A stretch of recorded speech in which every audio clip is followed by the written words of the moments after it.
Fox Business Alert, we're following shares of PayPal after a very rough stumble February 12th. The fintech platform began February with a sharp decline of roughly 20%. But this week, stock looks more like lightning in a bottle after whispers of a potential takeover. Bloomberg reports that privately held Stripe, this is a company that provides financial infrastructure for the internet, is considering a deal for all or parts of PayPal. That headline is putting the payment processing world on alert, especially after Stripe recently hit a $159 billion valuation.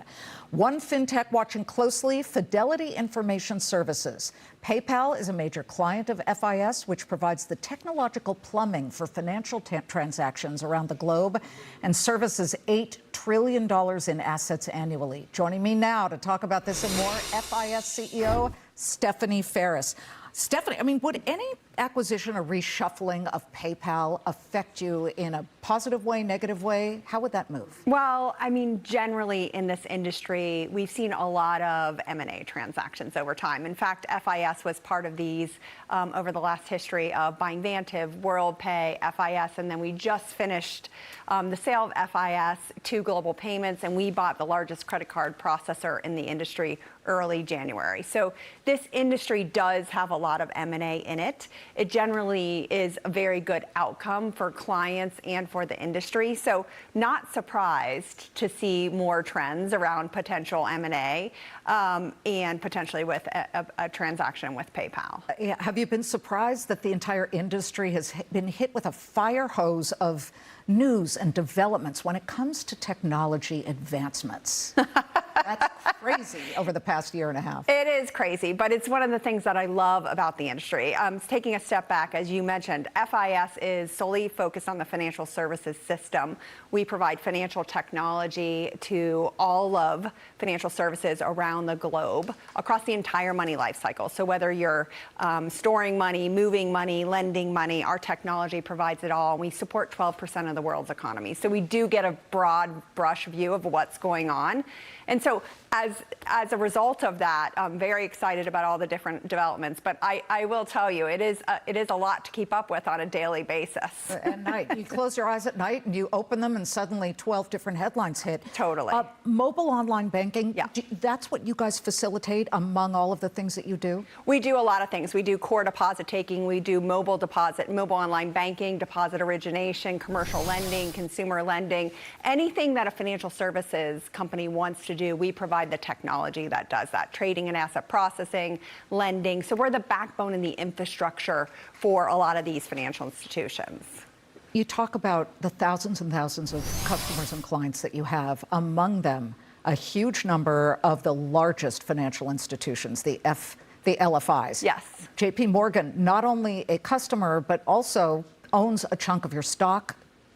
We just heard Jamie Dimon on Monday say that he was amping up his tech spending for the bank this year by $2 billion to near $20 billion, just to keep up with all of the changes, but also all of the problems that can come out there if you don't have that technology in place.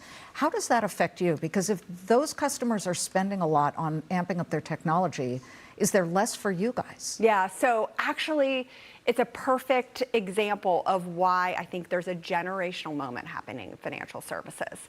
And what I mean by that is we're seeing banks have a growth on agenda.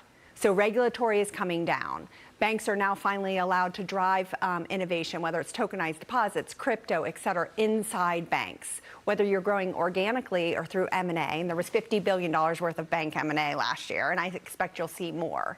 So banks, whether it's JP Morgan or all the way down to small banks, they're all focused on growth. They have a growth agenda. We haven't seen that since before the great financial crisis. So we have an end market and a bank market that has a growth agenda about driving, and that will help the economy, which is good. At the same time, we have these tectonic shifts in technology that you mentioned. AI, I've never seen banks adopt a technology faster than AI. And so those two, You've never seen they're like typically slow adopters. I mean, they'll tell you that. They're typically slow adopters. Let's call them cautious, because it's people's money. They're risk averse, right, exactly. So the two of those coming together, I think, is a generational moment, especially for FIS as we serve that market and we are the technology provider. So I think that what it does, what Jamie's telling everybody is game on in terms of growing your bank, game on in terms of technology, and we actually help all of those banks grow, so they need us to help them grow. And you are. I mean, I look at your revenues that you just reported, up 7.4%, your recurring revenue up 8.8%. Investors like to see recurring revenue.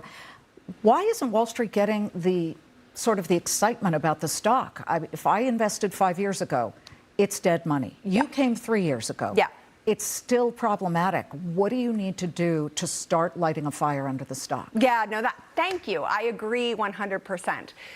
The market is a little bit upside down right now as you think about valuations broadly. For us, we are focused on delivering every day those kinds of numbers. Operational excellence, commercial excellence, driving the innovation we need, whether it's data and AI, whether it's digital banking, whether it's online account opening. We have to continue to deliver every day, deliver those numbers, deliver expanding margins, and I do believe the stock will return to the right level of value. Well, it's certainly at, if you look at the PE ratio, forward PE 8. A lot of people would look at that and say, that's priced to perfection, but they want to hear more from somebody like you who's leading this company and where it's going. Stephanie, thanks for coming on to do that. Thank you for having me.